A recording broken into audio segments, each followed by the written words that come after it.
Hello, my name is Vanessa Ricci-Thode, and my favorite thing is monarch butterflies and giant sequoias. Welcome to the Finding Favorites podcast, where we explore your favorite things without using an algorithm. Here's your host, Leah Jones. Hello and welcome back to Finding Favorites. I'm your host, Leah Jones. It is Sunday, July 9th. I'm a week late, but I don't think I'm going to apologize. Last weekend was a 4-day weekend, 5-day weekend, endless summer vibes, and I can't be trusted to put out a Sunday episode on a holiday weekend. I think that's what we've learned this year, and I'm okay with that.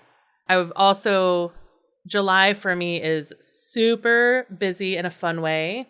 Kind of everything kicked off last night. I co-hosted a friend's 50th birthday party. I want everybody in Chicago to know about the dinner venue we went to. It's called Good Company. It's at 4947 North Clark with Chef Stephanie Johnston. She is a private chef who worked out of a shared commercial kitchen during peak COVID. And when that kitchen shut down, she leased the former Bang Bang Pie location on Damon.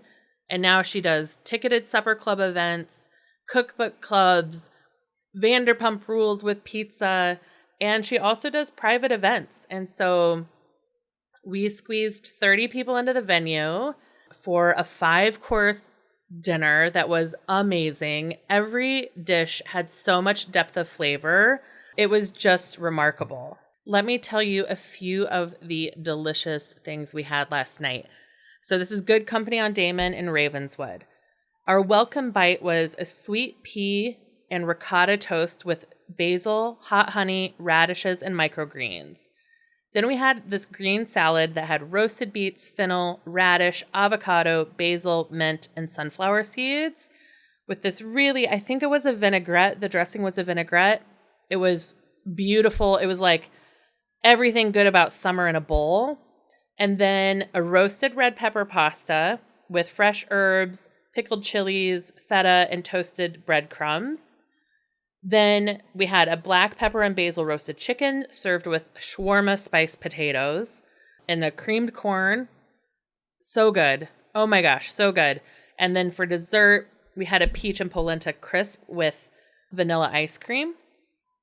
So people who have listened for a long time know that since I went through chemo, my taste barometer is a little bit off.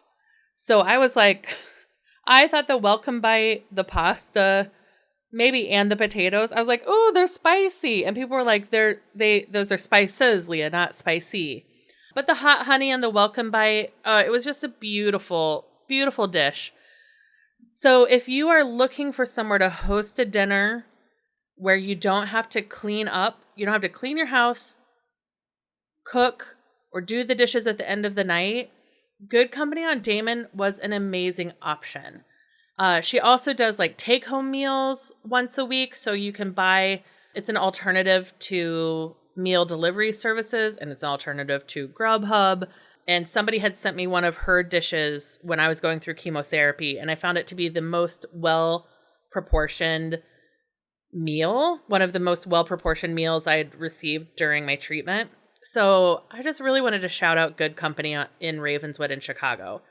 Stephanie was amazing to work with. We had so much fun. And I am still, as you can tell from the speed that I am talking, very excited about how last night went.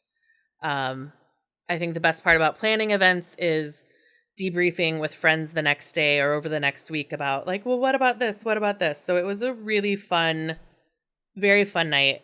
Happy birthday, Ronnie.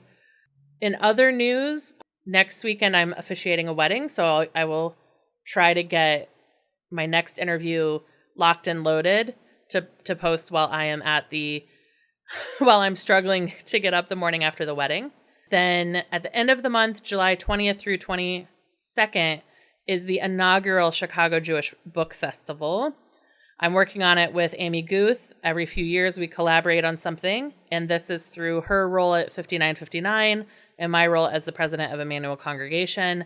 So we have a Thursday night panel with the Artist House talking about revelation. What do writers reveal in their writing? So that's really exciting. Friday night, we have a librarian coming down from the Milwaukee Public Libraries to give a Devar Torah, to give a talk during Shabbat services about the people of the book and banned books.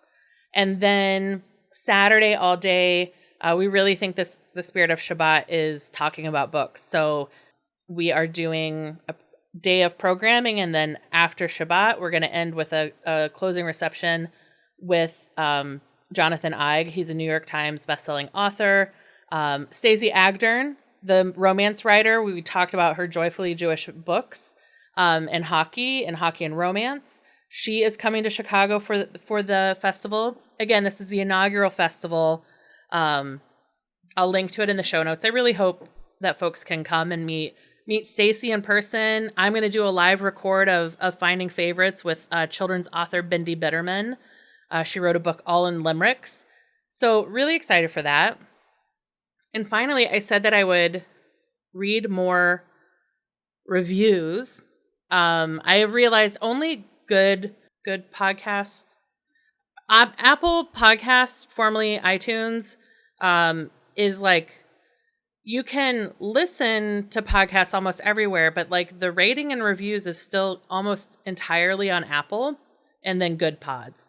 So a couple weeks ago, I read a review. At the time I said it was from Chat GPT. It was actually from Jesse Dukes from Upper Middle Brow.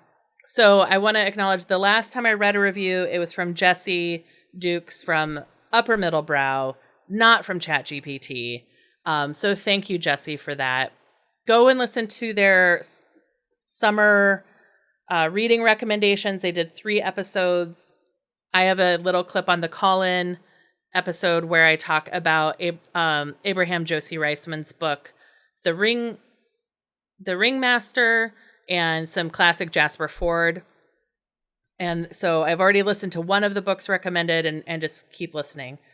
So this review is a year old from RDSWN, Roadswan, a refreshing and fun podcast. This is such a great way to learn about interesting people and topics. Leah is an excellent host, so thoughtful with the best questions. A must listen. 5 stars. So thank you so much. So please go on Apple, leave a review, leave a 5-star rating, and I will make a better habits of reading these out loud. So all that said, wear your mask, wash your hands, get your booster, and keep enjoying your favorite things.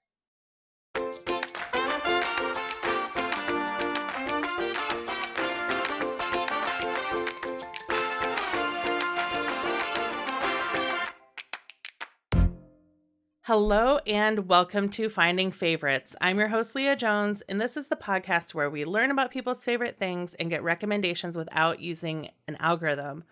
Today, I am with author Vanessa Ricci-Thode. Vanessa's new book, True Flame, the second book in the Fireborn series, is out now, and I'm so excited that they're here with me today. Vanessa, how are you doing? Good. How are you? I'm good. It appears to be a sunny day outside. I'll find out later. It's very sunny here. It's been sunny here for weeks. It doesn't rain here anymore. It's great. No, my garden is so mad. I live near Toronto in Waterloo. Okay.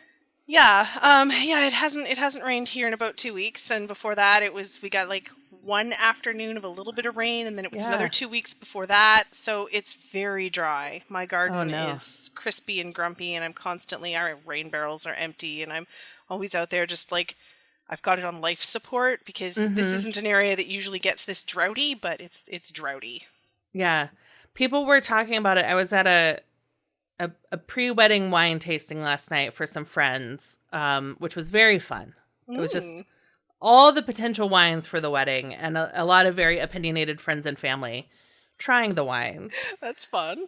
All fancier wines than I would ever buy on a normal day. So, but big conversation about the drought in the Midwest and the current height of the corn not being high at all, and how dry the ditches are downstate. We had some soybean traders in the house. So it got very technical. Oh, wow. Yeah. That's a Chicago finance conversation for sure. Okay. All Yeah. right. Yeah. Oh, wow. So outside of Toronto? Yes. About an hour outside of Toronto. Okay. Is that where you're from?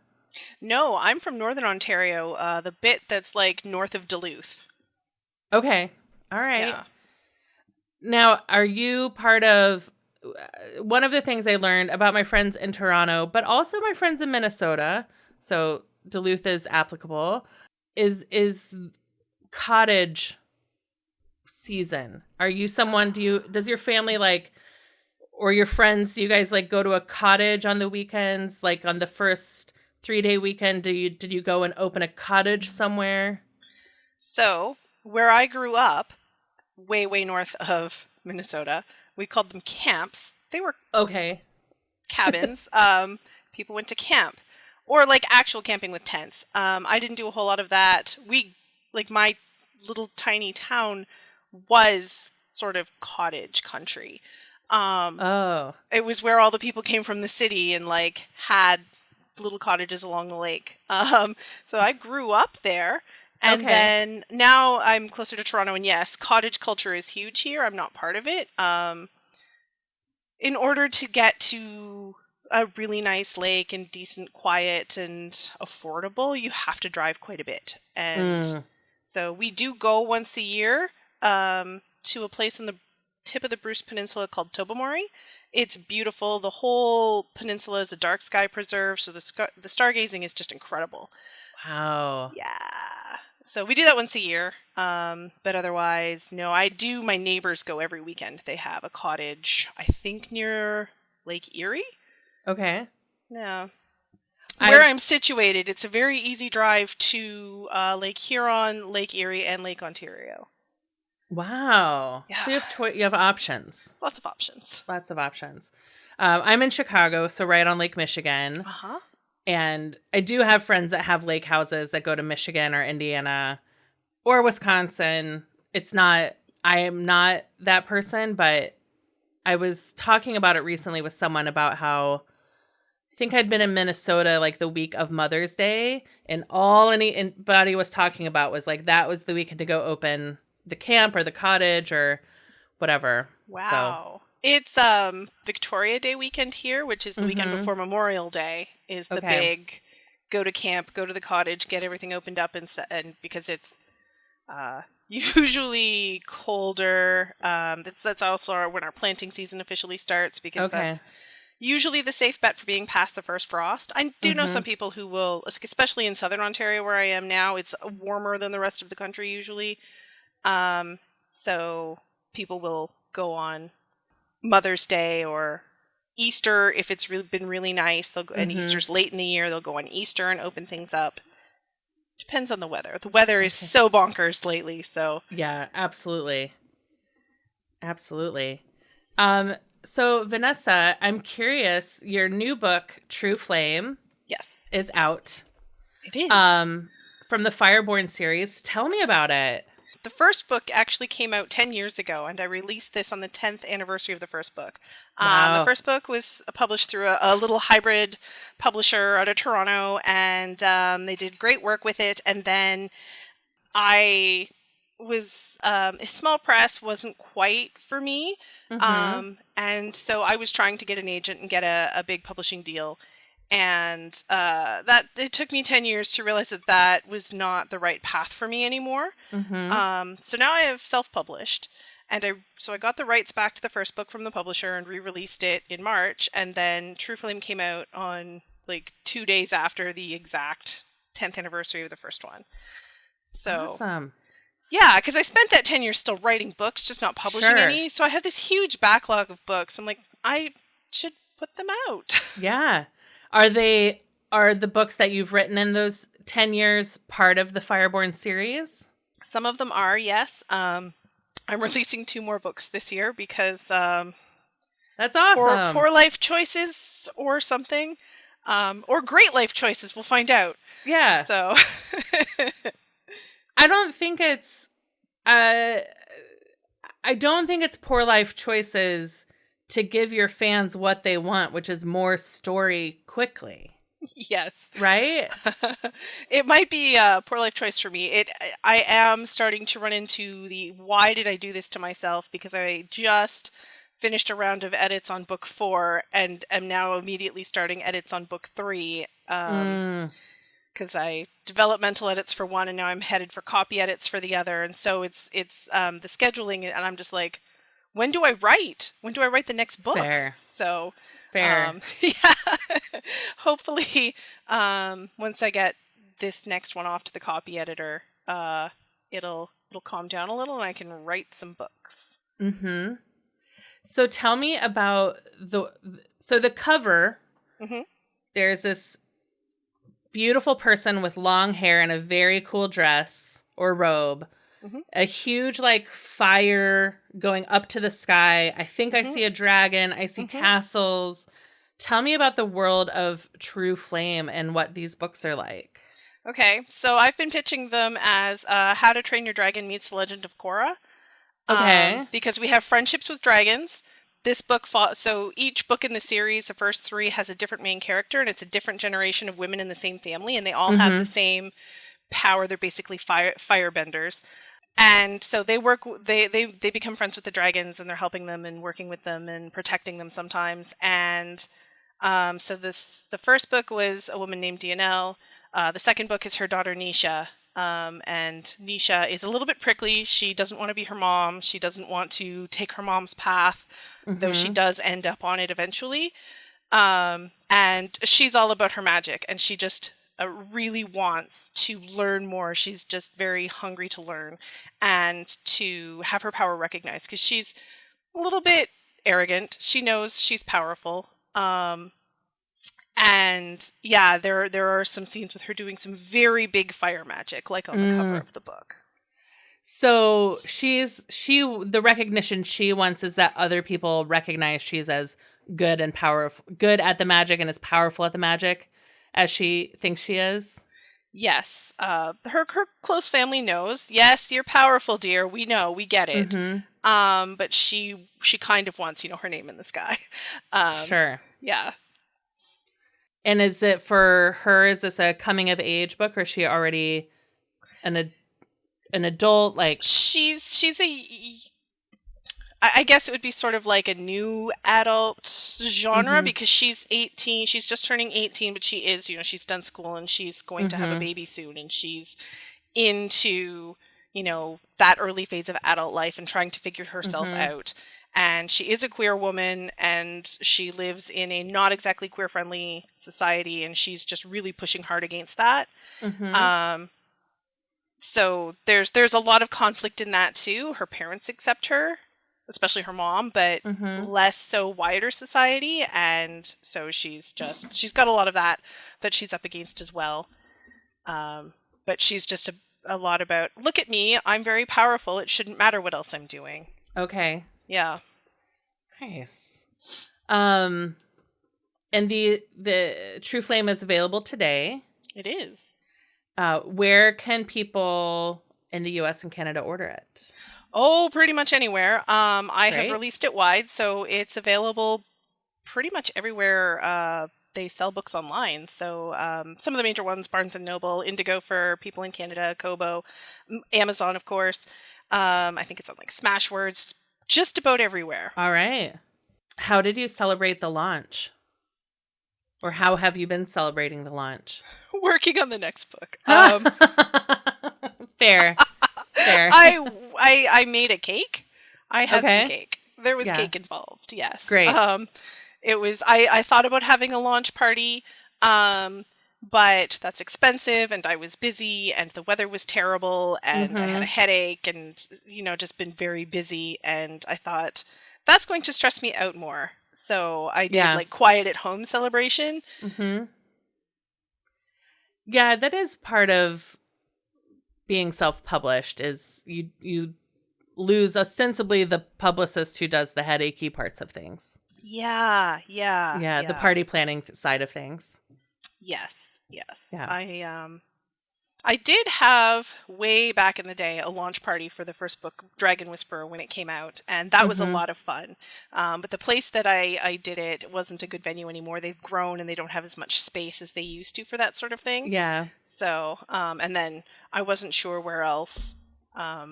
Honestly, I don't leave my house because, pandemic, and we're all vulnerable here. So we do things outdoors, and that time of year in Canada, not a great time to do something outdoors. Yeah. So I haven't been to cafes in over 3 years now, so I don't even know what's available locally. Yeah, that's a big challenge. It's a big challenge to find safe spaces, safe outdoor spaces, places where they are still at least occasionally requiring masking. We have some of our author event spaces will, I think if let's see, Women and Children First is still they still keep a box of masks at their door and require it of everybody, which is nice. Oh, good. It's a feminist bookstore in Chicago. But it's a real mixed bag. Bag. Yep. Yep. And it's like the area I'm in is not hostile against people who still wear masks. It's just I wasn't sure what the vibes were in cafes anymore. I really haven't been in one for 3 years, and so I wasn't. The bookstores are all some of them are gone, and one of them is very tiny and doesn't have enough space to do that kind of event. So I was just like, where? The logistics just started to. I was just like, this is too much headache. I'm gonna make a cake. It's gonna be a great cake. I'm gonna eat the whole thing. And well, then, what was the cake? You know what? It was just box cake. That's fine. What flavor box cake? Oh, I love a good box cake. It was just the vanilla rainbow sprinkle box cake. Nice. Yeah. Betty Crocker, I think. Oh yeah, I love it. So good. Nice. Did you do any frosting? No, I don't love icing a whole lot. Okay. So I just made the cake and perfect. It's good cake. It's so moist. You don't really need icing on it. Yeah. That was something I remember early in the pandemic. That was something that sold out fast in Chicago, were box cakes. Like you couldn't get them because everybody all of a sudden was cooking everything at home. Right. And you couldn't, it was one of the things that disappeared off the shelf early. Oh, wow. Yeah. So it was wild. Yeah, here too. The baking aisle was just it was tumbleweeds on the shelves. All the flour was gone. There was no flour. I was very fortunate that I just happened to have picked up some flour early in March anyway. And like the next week I went into the grocery store and it was gone. The toilet paper aisle and the baking aisle just like empty. Yeah. Yeah. I went through a very ridiculous, I kept losing my toilet paper. Oh no. I was fine I had like just gone to Costco or something. I was fine. I had like 36 rolls. I live alone. I was set. So I'm going to say like August of 2020, first time I finally need toilet paper. I buy toilet paper. I'm in a rental car. I have a rental car for 2 weeks. I never get it out of the trunk of the rental car. Turn the car back in. Do not have toilet paper. Oh no. Then I get a car. I go to Target. I buy toilet paper. And I don't put it in my cart. Like I check out, I pay for it, I put all the bags in my cart, and I leave the toilet paper behind. Oh no. And I get home again and I'm like, how have I done this twice where I have lost 2 12-packs minimum of toilet paper? I felt so insane because I kept going to the car and I'd open it and I'm like, I know I bought toilet paper. I know it was in the cart. Like it was the whole point of going to Target. Oh no. So I was never without toilet paper, but I was like the toilet paper fairy for other people. Oh, gotcha. Hopefully other people, the people at the car rental place benefited. Maybe they split it up among themselves. So. Yeah. And then That's shockingly, rough. Later in the pandemic, I got diagnosed with ADHD. So Yeah, the pandemic was a good time for that. My spouse and daughter both got it. They're both inattentive, and Yeah. I wouldn't have picked it up. It's just a lot of my friends who are assigned female at birth were, you know, they were coming out and saying, "Oh, ADHD. This is what I was like as a child," and I'm like ticking off all these boxes of what my daughter was like at the time, and what she's always been like as a child, and I was like, oh, and went on the websites and started looking, and I'm like, oh, started reading the books, and it's got the genetic component to it. I'm like, well, it's not me, because none of this fits me. And then so we started talking to my husband, and we went, oh, it's you. Oh, okay. So they both he got his diagnosis because she got hers first, and then we were like, well, genetics, and so he got tested, and so they both. He was 45 at the time. Yep. Yeah. Same. I think it's that. For me, because it was also inattentive, it was that once I stopped commuting and stopped literally having the motion of my life that kind of kept it all working, the daily adrenaline of like commuting and social life and going out. And once that all came to a screeching halt, then I didn't have adrenaline anymore. And then it just sort of all started to unravel. Yep. Your routine. Well, everybody's routines got disrupted, and yeah.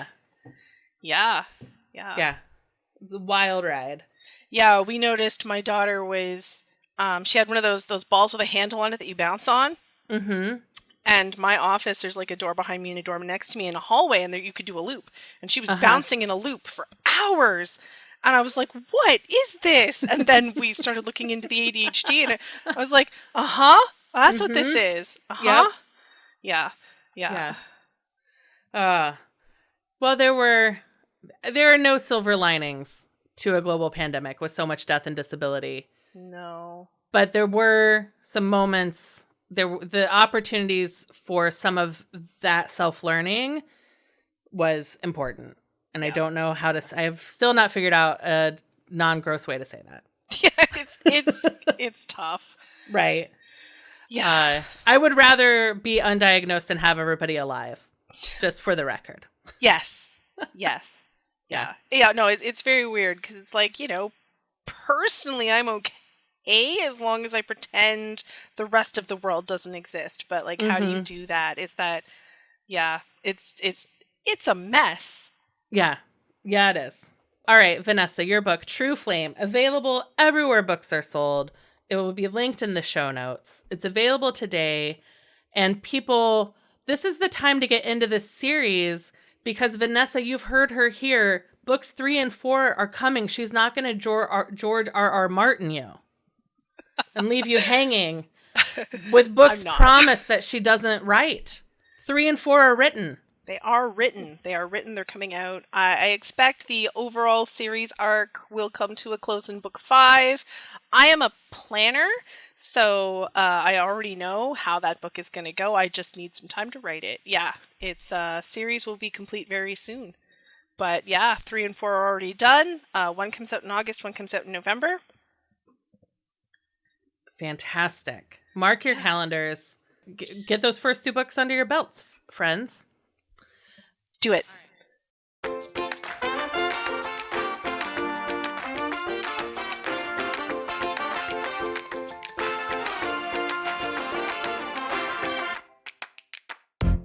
So, Vanessa, yes. Your book is what brings us together, but we're also here to talk about your favorite things. And you sent me an amazing list. Is there anything from the list you want to kick off with, or can I ask you about something? You can ask. So you noted that your favorite insect is the monarch butterfly, which you raise in the summer. I do.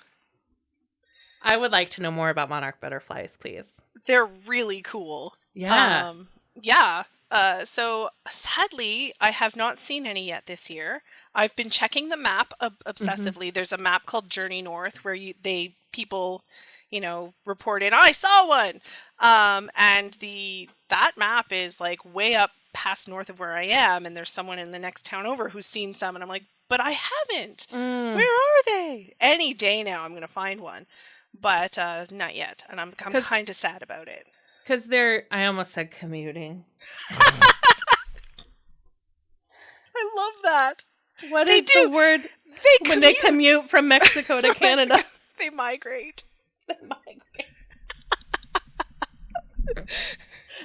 That was fabulous. Because they migrate from Mexico all the way up to Canada. They do, yes. They get quite a bit north of here even. And I was kind of surprised because, it's cold, but I guess they're pretty much all the way up to Ottawa now. Wow. Yeah. Okay, I have so many questions. Sure. Let me try and organize them a little bit. What does it mean to do the conservation efforts? What do you do for monarch butterflies? So it started with not pulling up the milkweed that they rely on, because monarch butterflies, the caterpillars only eat milkweed. They will eat nothing else. So I didn't realize what it was because, like I said, I grew up north and they don't go up there. There's no milkweed up there. And I just, I moved into this house and I was like, oh, that smells pretty. I'm not going to pull it up because milkweed, when it flowers, smells quite lovely. So, it's a big unwieldy plant, but it smells really nice. So I was like, I'm going to leave that. And then there's some on our walkway and I was walking my daughter to school and she was like, Mama, what is that? And it was a 5th instar caterpillar. And instar refers to how often they molt. They molt 5 times before they make their chrysalis and become a butterfly. And the 5th instar ones are huge. They are big, chonky caterpillars. If there's one on a plant near you, you're going to see it. They're fairly well camouflaged with their stripes. But yeah, they're big. They're hard to miss. And so we were looking at it. I was like, I have no idea what that is. So I Googled caterpillars in Ontario and finally matched with a monarch and started reading more about them. And I was like, oh, well, these are cool. I'll just keep leaving the milkweed. And the next spring, I was outside when one came by and started laying eggs on my plants, and I was like, oh, magic! Oh, cool! And that was where it really started. And then we were keeping track of the eggs because I found the website where you can report in to, I've seen them, I've seen eggs, I've seen caterpillars. So I was doing that, and then the eggs started disappearing, but there were no caterpillars. And then I caught ants eating some of the eggs, some of the baby caterpillars. I was like, oh no, there's got to be something I can do. Back to Google, and I found the Monarch Watch website, which explains quite a bit about, their life cycle and predation and that sort of thing. And there was a community of people who do raise them. And I was like, I'll give that a try. And so Amazing. I take the entire leaf off the plant and put it in a little Tupperware container with damp paper towel on the bottom. The leaves are pretty hardy. They will stay fresh for a few days, and then the caterpillar hatches. You give them fresh leaves, and I just keep them in these containers. And I've got a great big mesh tent that I will put actual plants in vases full of water, and just keep the caterpillars in there because they are toxic to invertebrate, but any other kind of bug, they're a tasty snack. Even up when they're huge, wasps will eat them. I found wasps eating them once. And I was like... They're like, it's a lovely buffet for us. They're so slow. Whoa. They're big and slow and, not... Right. Their defense mechanism is being toxic, but that's only to mammals. So, and birds. Yeah. I've heard of birds, will accidentally eat one and throw it up. But any other insect, spiders eat them, and I'm just like, no! So... No. So I keep them outside because if they're not kept outside, they won't migrate. But you keep them outside and just away from other predators however you can. And then my little bug tent started filling up with all these little... They hang upside down and make their little chrysalis, and it's green for a couple of weeks. And then it starts to change color, and that's really exciting. Cool. Because first it gets darker, and then you can see the butterfly. The chrysalis goes from green to clear. I guess what's inside goes from green to an actual thing because it's gross. They liquefy, right? And then when they're not liquefied anymore, you can see the butterfly through this clear thing. It's really neat. And then they come out, and then their wings are all crinkly, and they hang there, and their wings on crinkle, I guess, and just like they just hang there until their wings dry and they just come nice and flat and then they fly off. They're really derpy about flying away. They're not great at it at first. I rescue them off the road and off my driveway and put them back up in trees and stuff. And now I've started tagging them.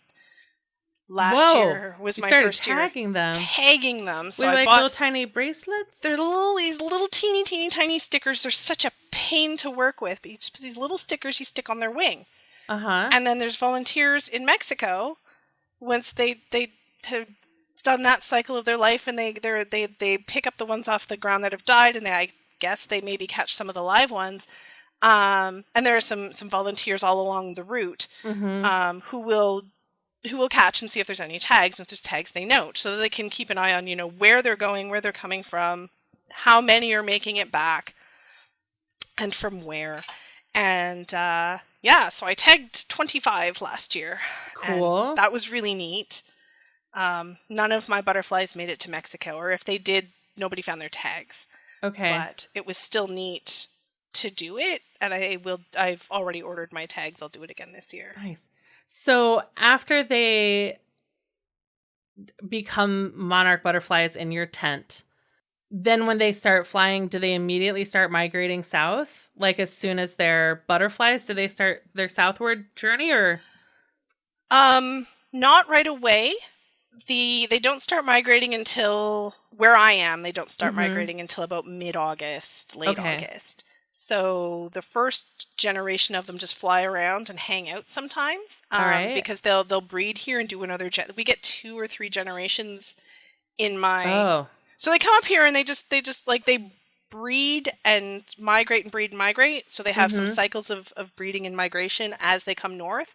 Okay. And then about mid-August, they stop breeding and they start flying north. Flying south. They fatten themselves up a little in late July, early August, and then they start flying south mid-August here. I think it's later in other places, earlier, farther north. But yeah, they start. I have noticed that if I happen to be around when they start flying away, like my last few of the year, I do know they head south right away. Which is neat. I'm like, go little butterfly, go. But and they're, as adult butterflies, also only eating milkweed? No, the caterpillars only eat milkweed, but the adults do. Yes. They do pollen, right, from flowers? Yes. Yeah. Okay. They're not picky about flowers. They'll whatever pollinators generally like, they will go for. And so during the pandemic, I put in a pollinator garden because we had this ugly lawn that was mostly dirt and weeds, and I was like, I'm tired of looking at this, and I'd been thinking of putting in a flower garden anyway. And then another author I follow on social media, Cameron Hurley, had put in a pond for the start of quarantine, and I was like, I could just do it myself, couldn't I? Because I was thinking of hiring someone, and that's so much money, so that was what was holding me back. And then I was like, I could do that. So I did. I dug up my lawn and I put in perennials. And I have now had my flower gardens designated a Monarch way station by Monarch Watch. So I got a little plaque, and I'm listed on their little website, and because I have a certain number of certain kinds of plants that the butterflies like. Wow. You're officially a Monarch way station. Yeah. So by being marked as one, do other Monarch aficionados have permission to drop by? Is there, in the human community of Monarch watchers, do you ever get drop-ins, or is that not what people do? They maybe have. They haven't knocked on my door. Yeah. I do see a lot of people just walking down the street and stopping and staring at my yard. Mm-hmm. I don't know if it's because of the I've got the little plaque they sent me is on my little free library out in front of my house. Nice. So people see that, and I've got pamphlets with information that I put in my little free library, and those disappear. So I assume my neighborhood knows. My daughter's school is around the corner from our house, and they have a way station at their school as well. They recently put in. Aww. So it is in the community that people are, I think they put theirs in, or theirs got designated before mine, but like it's not a competition. Yeah. Yes. But yeah, But they found out about it from you. So yeah, there's, I guess people could. There aren't a lot of people in my area that do it. I think it's more sort of like in the Midwest, which is really firmly in their migration path. There's a lot more that way. And then there's, I think in Canada, probably around Point Pelee, there's a lot more interest because that's also on their migration route, and you get them, like the sky will fill with them.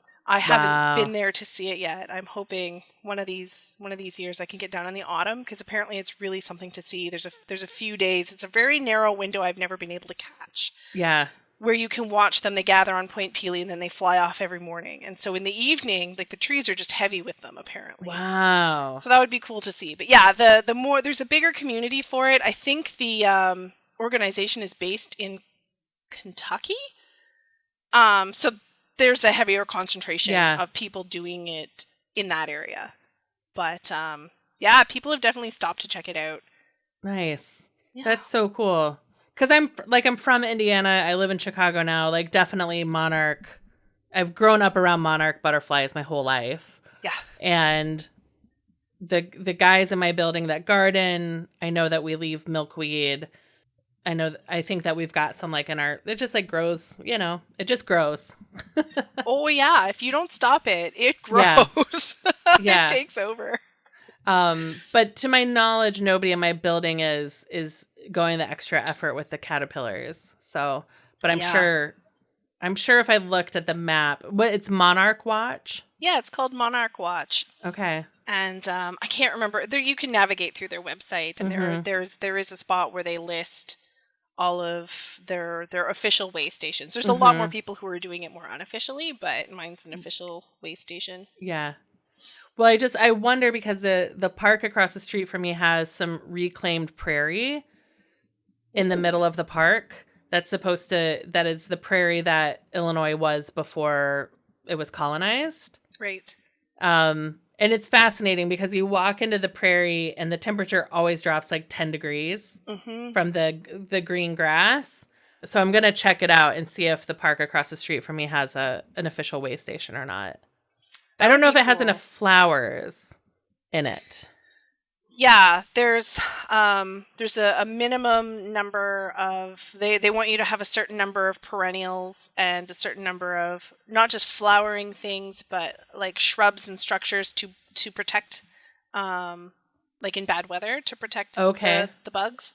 So I think it's like they want you to have a few shrubs or like big leafy plants with good structure to them, where the butterflies and the caterpillars can shelter if they need to. Wow.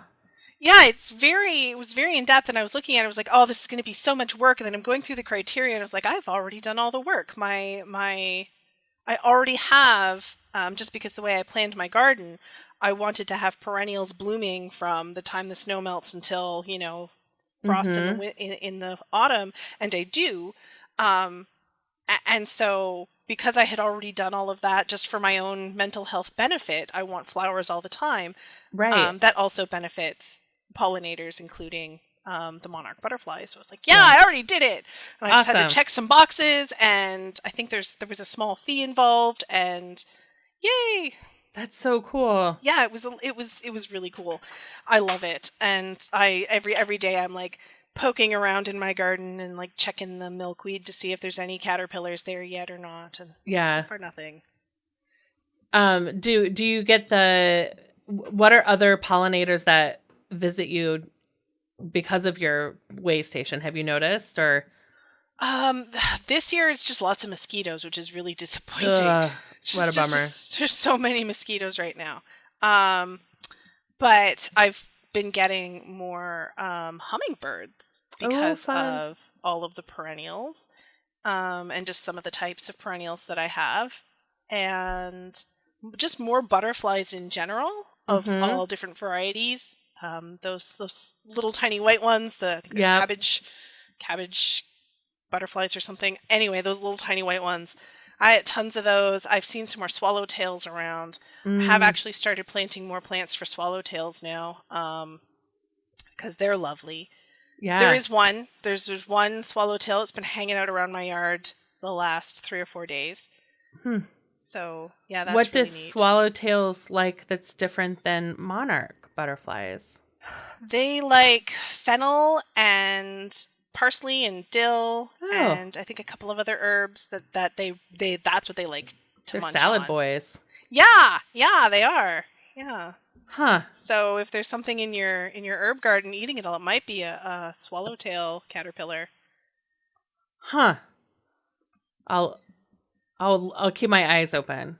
Yeah, because we definitely. So yeah. I have the herb section of my garden, but then I also out in my pollinator garden just planted some extra parsley and dill and some fennel. So we'll see what happens. Nice. Something is eating the parsley. So good. Something other than me is eating the parsley. The pollinator parsley? Yes. Like you're specifically like animals can have this one? Yes. Yep. Something's eating the one that I have designated for not me. Awesome. Oh, that's really cool. Is there anything else about monarchs that I didn't ask about that you want to make sure to mention? They're really cool. Yeah. Yeah, they're just a really fascinating species. They're so pretty. They're so big. I didn't see them before I moved down here. Apparently they are up north where I grew up, but I just never saw any. Yeah. We also didn't have a lot of flowers in our yard, so that might have had something to do with it. But yeah, I just never really saw any till I moved down here. But they are fairly big. I think they're one of the longest migrating, like their migration route is one of the longest for out of the migrating butterfly species. I think they have one of the longest, if not the longest. I didn't look it up, and I really should, and I keep meaning to, and then I just forget. It's okay. But yeah, their migration route is it's extensive. If you like really look at it on the map, to go from Ottawa to, Mexico, that's a long trip. Yeah. I'm on I have Monarch Watch pulled up now. I was going to see if they have the migration right down to central Mexico. Yeah. Their arrival back coincides with the Day of the Dead celebrations. Oh. They start arriving back right around Day of the Dead. And my Spanish pronunciation is horrible, so I'm not going to try and butcher what it's actually called in Spanish, but the Day of the Dead ceremonies, and I have seen some of the costumes. A lot of people will dress up as monarchs, have some very lovely wings and things. That's about when they start returning to Mexico. That is cool. Yeah. And it's about the same time every year. They pretty reliably leave Mexico around the same time in the spring, and they arrive back. Like, you can set your watch to it, apparently, which is really interesting. Yeah. Because now you said they'll do a few breeding cycles when they get north. Yes. So are there monarch butterflies that never get to migrate?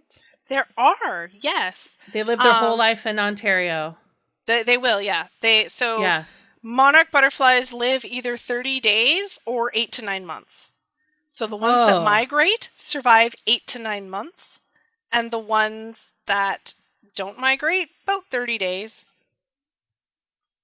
Can you tell by looking at them which is a migrating one and which is a summer love? Early in the season, the migrating ones, when they first arrive, look really battered. Their colors aren't as vibrant. Their wings are off in tatters. I saw one once come in. And it was a female laying eggs on my. She wouldn't have migrated from very far, because usually the first generation gets to about Texas or so. Okay. And then they breed. But this one had probably come from somewhere in the U.S. For breeding and laying eggs, and yeah, she was looking rough. Huh. Yeah, yeah, because when they first emerge from their chrysalis, their wings are very vibrant. They're very Mm-hmm. orange, and then once they get older, they start to really fade. Yeah. It's not all of the colors are very faded. So Huh. yeah, yeah, that was neat to see this really old one, because usually I don't think this is the only one I've seen that was very clearly older. That is, well, I'm going to link to everything on monarchwatch.org, and Yeah, people can spend some quality time on here, see if you're in the path. Can you I think there's definitely a time in my childhood when our side yard could have been designated a what is it called? a way Your a station. way station. Yeah. Because my parents have a house on a double lot, and there was a point in like junior high or elementary school where my dad had just gotten tired of mowing. So he rented a tiller for the weekend and tilled up the side yard and left like one path, and then bought a can of mixed wildflower seeds from a catalog, and we just planted wildflowers, and our side yard was just wildflowers for probably 10 years. That's amazing. It was I love great. that. It I was love really like it. black-eyed Susans, thistle, Mm-hmm. cone flowers, Mm-hmm. just random wildflowers for years.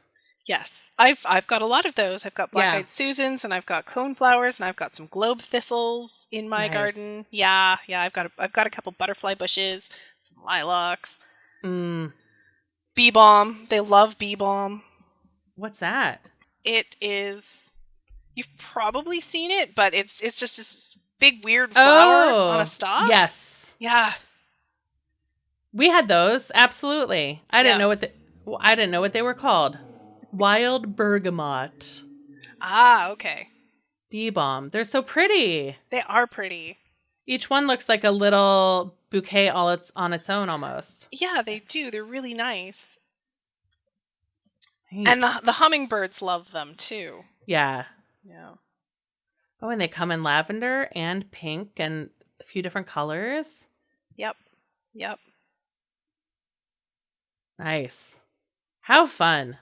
Yeah, yeah. So I've been dabbling in gardening for a really long time. Mm-hmm. And the pandemic was the thing that really got me into it properly. Yeah. And yeah, now I'm the person all my friends come to with plant questions. And I'm like, I'm still just learning too, but I'll see if I can help you. But yeah, because the pandemic hit, I couldn't write anymore. I was just non-functioning. That first, especially the first couple of months, I Mm-hmm. was just existing. Yeah. And it was 2 years before I could write again. Yeah. So I've only just started getting back into writing after the pandemic. But gardening was a really magnificent creative outlet for me. Mm-hmm. But now it consumes a lot of time in the spring. Yeah. So you have herbs, and do you have like a vegetable garden too? Yes, yeah. So I have some really big flower gardens. Mostly my entire front yard is a flower garden. We're on a really big lot. The front yard isn't huge, but it's not like postage size.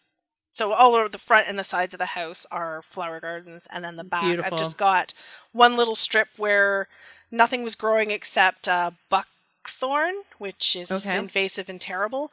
And we finally got all the buckthorn out, but like the grass wasn't really coming back. So I thought, yeah, let's plant some flowers. Great. That took more research because our backyard is fenced in. It's for the dogs.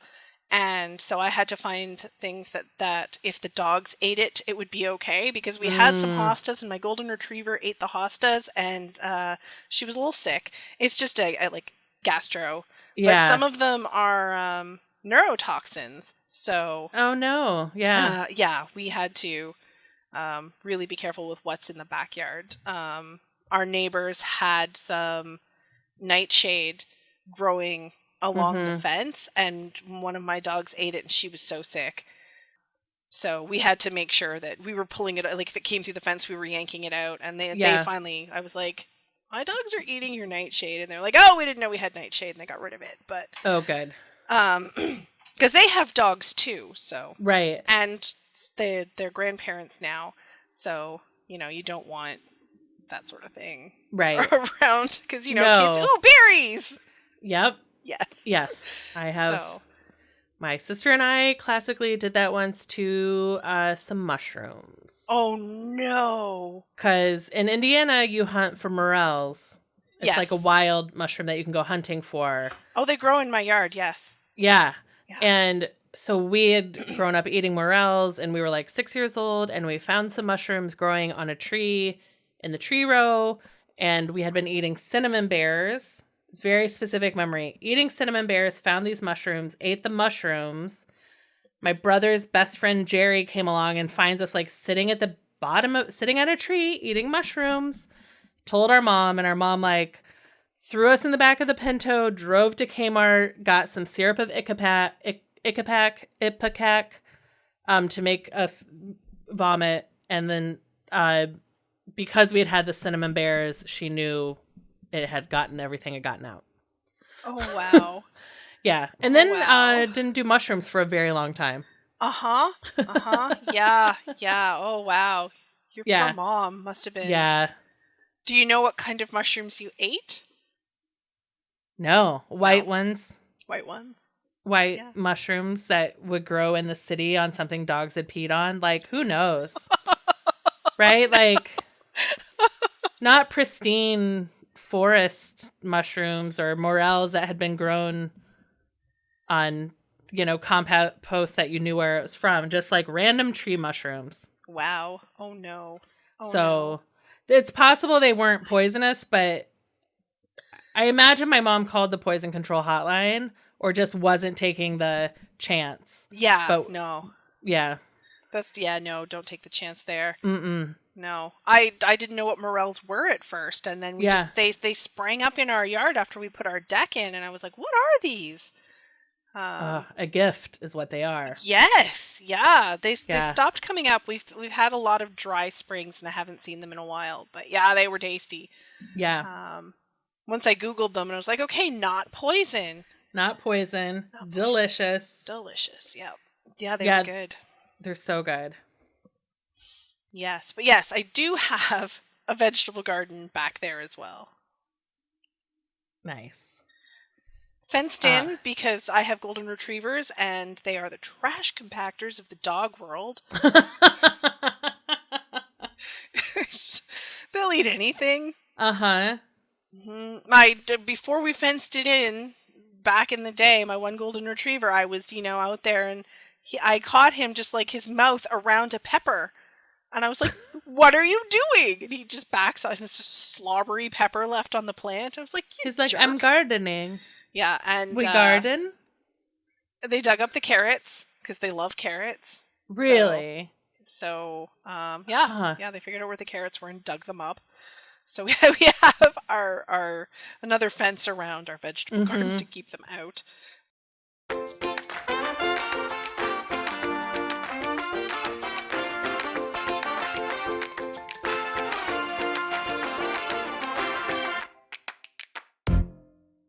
So we have a little bit of time left, and I also wanted to ask you about, because I feel like it sort of marries nicely with the world of monarch butterflies. Sure. But you said your favorite tree is the giant sequoia. Yes. Yeah. Have you seen a giant sequoia in person? I have. That's why they're my favorite. Yeah. Time travel, take us to that time when you first got to see a giant sequoia in person. Okay, so I didn't even know they existed. Like, you hear about redwoods and stuff. It's just sort of part of culture. You mean, cartoons, the giant redwoods, whatever. Those are also really cool. I finally got to see those. But I saw sequoias first because National Geographic had done a thing on the sequoias. And they had covered two of the bigger ones in Sequoia National Park. Mm-hmm. And the way in a magazine there's like you open it up and it's, you unfold the centerfold, and it was one of the sequoias, and I unfolded it and there's this itty bitty little tiny red blob that was a human in the tree, and I was like, how is this real? This isn't real. This is fake. Yeah, they're trolling me. National Geographic, how dare you? So anyway, I looked into it a little bit more and started researching it and finding out where they were. And I was like, oh, it's a park in California. I've never been to California. So I unfolded the thing again. I brought it to my husband, showed him the tree, and I was like, this is real. I want to go see it. And he was like, sure. Great. So we did one year. We planned our whole trip around me going to see. I've always loved trees. I grew up in a forest. My dad is a logger. There was a lot of tension growing up because I'm a tree hugger. He's cutting me down. I grew up surrounded by trees. I love forests. I love trees. And I was like, these are the biggest trees on earth. I want to go see them. So we did. And we took a trip and we saw a few parks in California. Sequoia National Park was one of them. And it was amazing. I just sat on the bench under the tree and I was like, I can see it with my eyes, but how is it real? Does not compute, because the one, like the biggest one is called General Sherman. They name some of them. So General Sherman, the biggest tree by volume in the world. I mean, it's like just the footprint of the tree is astounding. It's like the size of a room. Like my office here would fit inside a sequoia. Yeah. And then it's so tall. So I stood under them and like did that look up and I'm like, I can't even see it. It's probably about as tall as the apartment building my mom lives in. It's like a 23-story apartment building. Wow. And that's about how tall a sequoia is, and the redwoods. So yes, in 2014, we went up to California and went up into the mountains, and it was just so magical. It's my favorite place. I was there last year. We went in October in the middle of the worst of that drought It ended like 2 years later, I think. But yeah, we drove through and there were like, the orchards that were being plowed under because they couldn't say it's just, it was bad. And we could see the reservoir levels when we were driving past those and how low they were. And I was like, wow. Yeah. That was what put the California drought on my radar too. But yeah, the trees were just phenomenal. So I went back in 2018 with my daughter. We went to WorldCon because it was in California, and I was like, a good excuse to go to California and see the trees again. So my daughter and I spent a week in the mountains, just the two of us. She was 7 at the time. And we spent a week in the mountains, mostly in Sequoia, and it was so great just hanging out. And it actually was right around the Perseid meteor shower, so we have this great memory of the two of us just lying in this parking lot they had set aside where we were staying. Like the park was like, yeah, meteor shower, if you want to go see it, here it is. And there was this candlelit trail from one of the lodges out to this parking lot they weren't using anymore, and it was just full of people just lying on the ground in the parking lot just stargazing, and we saw so many meteors that way. And then I got some good pictures. We went out to General Sherman later that night, and I had my husband's really good DSLR camera with us, and I just like propped it up on a fence post under the tree, and I have a really beautiful picture of the Milky Way, and it's bordered by silhouettes of the trees, of the giant trees. Wow. Yeah. Oh, it was such a good trip. And then I went again last year by myself this time. Yeah. And I spent 2 weeks in California. I rented a camper van and I flew into LA and I drove up Highway 1 all the way to Redwood National State Park and was there for a bit. And that was amazing too. I love those trees so much. Huh. It's just, they're just magic. They're just magical. Yeah.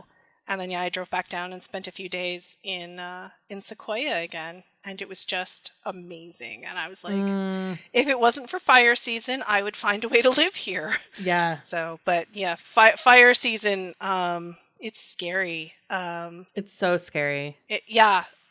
In September, before I was supposed to go last year, there had been a fire in Sequoia. And because I had been in 2018 and then again in 2022, the 2021 fire was still very fresh, but because I'd been there recently, I knew what it had looked like before the fire had gone through. And we actually didn't get to go to Yosemite in 2018 because it was on fire at the time. Oof. Yeah. And which is why I went early in the spring. last year because I was like, I'm going to go between snow melt and fire season and, really be Yeah. able to see it. But there was so much I couldn't see because the fire had happened, and it was just so brutal. It was so heartbreaking to look at the pictures that I had taken in 2018 versus the ones from 2022 and just the Yeah. devastation. Yeah, I mean, where I grew up was forest fire country in northern Yeah. Ontario, and I think they're on fire right now even. And I don't want to have to do that again with a fire on the horizon. And do we go? Can we go? Right.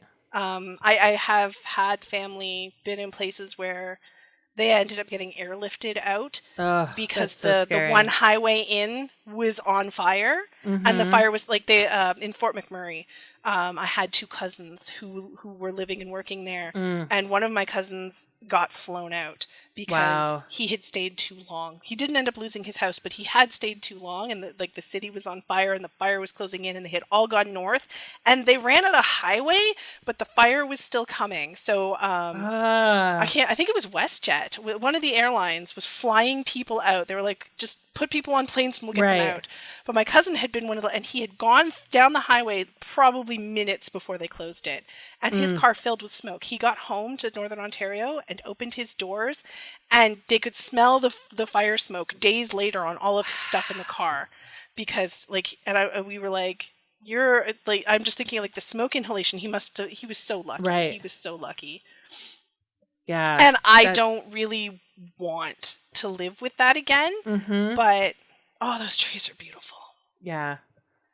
Hopefully this winter there was so much snowfall. I mean, Yes. record-breaking snowfall in California. Wild. I follow the parks online now. Right. And I was seeing the pictures in the winter of all the snow, and I was like, I've been there.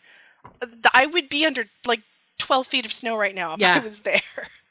Yeah, the pictures of people like trying to shovel out, and then they're like, well, now we're just going out of the bedroom window on the second floor. Right. And they're and trying to get some of the snow off their roof so the roofs don't collapse. And it was but hopefully enough of that was able to seep through to the groundwater and go into the reservoirs, and that those trees sucked it all up like a camelback. Something. Yeah. They do. Yeah. Well, they need so much water. It's wild. Yeah. But I was like, that sucks for everybody living there, but also it's good too, because that much snow means you have snowpack well into the season. Yeah. Like, even if it doesn't rain, there will be so much snow melt. I know there's some flooding problems too now. But the last time I checked, I think they were just starting to open things up in Sequoia. Like, the snow it might not even all be melted yet. Wow. Which is wild, because when I was there a year ago, the snow was gone and it was already super dry, and they were already on the verge of getting, like, there were still campfires happening, but, like, I think the fire ban started shortly after I left. Yeah. I need to look at a map real quick. I feel like I know where it is. Oh, I don't at all. Three Rivers. It's more. It's fairly south, actually. It's a good bit south of Yosemite. Yeah. Okay. I sort of always imagined it must be are the redwoods in Northern California? Yes, the redwoods are right along the coast. The redwoods grow in a band about 30 kilometers up the stretch of the coast. Okay. They come down quite far south too, but the really big ones are farther north. Got it. And that's where I was last year too. I did both because I was like, trees are like Pokemon. I got to collect them all. So, I did the redwoods. Amazing. And those ones, so the coastal redwoods rely on fog as much as rain. They collect the fog settles on them, the condensation, and they that's what keeps them alive through the summer, is all the fog. Wow. Yeah, that was something I learned when I was there last year, because I figured it was just groundwater like most trees, but no, and I don't know if they collect it through their bark and their needles, or if just the way they're built, it funnels it, like the condensation, down to the roots, but they rely on fog. Huh. Yeah. Super cool. So Trees cool. are so cool. They're so cool. They're so cool. And they're so big. And they're so tall. And it's just Yeah. mind-boggling to think how big they are. Because I have some trees around here that are, I'm like, that's a big tree. And it's, you know, a 6-foot diameter and maybe 60 feet tall. And it's like, that would be a branch on a sequoia. Yeah. So. Which is the tree that, now we wouldn't do this today, I hope. The one that they cut an arch through the middle for people to drive through. Was that a sequoia or a redwood? I think they've done it with sequoias and with redwoods. Yeah. Yes. Yeah. I think there was one. I think there were a few. They've all fallen down now because putting the tunnel through them destabilizes them. So they've. I think the last of one of them fell not too long ago. There is one that's on its side that you can drive through, and I did that. Okay. But it's different than driving through it while it's still alive. But there are lots of, I mean, I've been to them. There are lots of sequoias that have fire scars that go all the way through. So they have like a cave in them from the fire burning through it. Wow. But because it didn't burn the whole thing, they're still alive.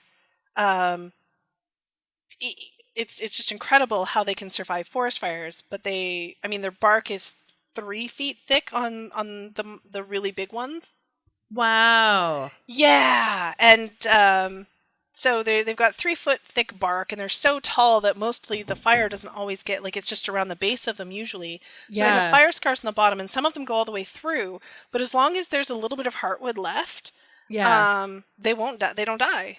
They're vulnerable, of course. Sure. But they're still alive. And so you can, on some of these trails, like the Congress Trail in Sequoia, you can sometimes see, and you can go into them. I have some pictures of my daughter crawling around some of these tree caves that were caused by fire. And like she's just going under the roots, and there's some where you can literally go inside the tree. That's so cool. Yeah, they're just phenomenal trees, which is a part of why they're my favorite. Mm-hmm. Yeah. Yeah, the forest is like being in a living cathedral when you go out into these kinds of forests. Huh. I have never been. I've seen I gotta add that to I need to add this to my list. They are phenomenal. Yeah. I recommend to everybody, if you want, even if you're not religious, if you want that, like, it's sort of like a spiritual feeling to be out in these forests. Yeah. It really is an experience. And I mean, any kind of forest is always such an incredible experience to be in, but these ones were just very special. Yeah. Huh. Well, good on National Geographic for having such an arresting centerfold for you. This all started because of National Geographic centerfold. Yep. Yeah, I was like, that can't be real. That just can't be real. And I showed people my pictures from the trip. So General Sherman is on the edge of a meadow, and you can go across. It's like the size of a football field, and that's how you get the entire tree in one picture. Mm-hmm. And I have some pictures that I've taken of it and there's tourists all along the bottom, and they're these teeny tiny little blobs the size of ants. And I'm like, those are people. This isn't Photoshop. Right. That's a real tree. Everything's to scale, and it's just. It's so hard. Like, it's one thing to, like, see it and another to, like, experience it. Yeah. Yeah. So the General Sherman tree, 83 meters tall. It's not the tallest tree, even. Feet in diameter. Yes. 36 feet in diameter. The diameter. I don't know. I remember how many feet the circumference is. But they're just wild. And I mean, the height of it is incredible to think about, and it's not even the tallest tree. I think currently the tallest tree is a redwood called Hyperion. Mm-hmm. Which I didn't get to see. You can't see it. There's no trail to it. But even some of the second tallest trees, they're amazing. Just how big these trees are. Yeah, it seems like General Sherman, because it's accessible, they've made it very accessible. Yes. I mean, it's accessible in sort of a general sense, but also disability accessible. They have a parking lot with only disability parking, and also it's where the buses drop you off. So if you take, I recommend that, taking the buses around. They have shuttles from point to point, and Nice. so you park in one spot, get on the shuttle, and the shuttle takes you around everywhere else. If anybody is planning on going, I recommend the shuttles highly. They're fantastic. But the shuttles drop you off at the the wheelchair accessible point, which is great. I mean, for Nice. all kinds of things. Because if you walk it, you're going down a really steep hill. And I Yeah. did that walk once, and my knees are like, we're not doing this anymore. No. So, especially the climb back up. Oh, that is accessible as well. It's a paved trail, and most of the Congress Trail around there is a paved trail. Some of it gets very steep. Yeah. But yeah, to get to General Sherman, there's not a very steep grade. It's all wheelchair accessible, so you can go and just experience this gigantic tree. And it's not the only one there. There's tons of gigantic trees around it, but they have just where it is, because it's at the end of this meadow, it's just so visible, and it's really neat to be able to see it, because a lot of the bigger ones are surrounded by other really big trees, so you can't quite get a size of the scale of it because it's surrounded by giants. Sure. But this one is more visible, and you can really get, it's just incredible. And they left a branch that fell. It fell across the path, and they just left it there because they're like, this is a branch, but it's like 6 feet thick. Oh my gosh. Amazing. Yeah. Well, Vanessa, this has been what a great way to start my Sunday. Your book, True Flame, the second in the Fireborn series, available everywhere. We'll link to it in the show notes. And people can... What was book 1 called? Dragon Whisperer. The Dragon Whisperer. Yeah, the ebook is 99 cents for that one right now, too, so... Nice. Good deal. So people can start reading your books now. Books 3 and 4 coming out later this year. Yep. And then the series will wrap with book 5. Yes. How exciting. I'm excited. Where can people follow you online? I am trying all of the platforms these days, primarily Twitter and Instagram, though, with Twitter's problems, I am trying to find the new place. I'm on Mastodon. I have a Spoutable account that I'm not really using. If anybody remembers Hive, I'm there too. I am on Blue Sky, but I don't have any invites, but I use just a V Ricci-Thode as my handle everywhere I go.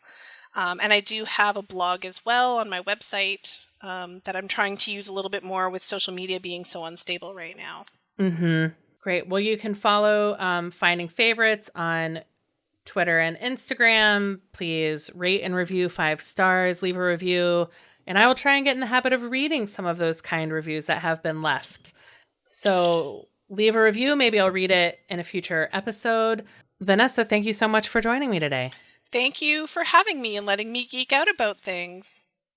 Thank you for listening to Finding Favorites with Leah Jones. Please make sure to subscribe and drop us a 5-star review on iTunes. Now, go out and enjoy your favorite things.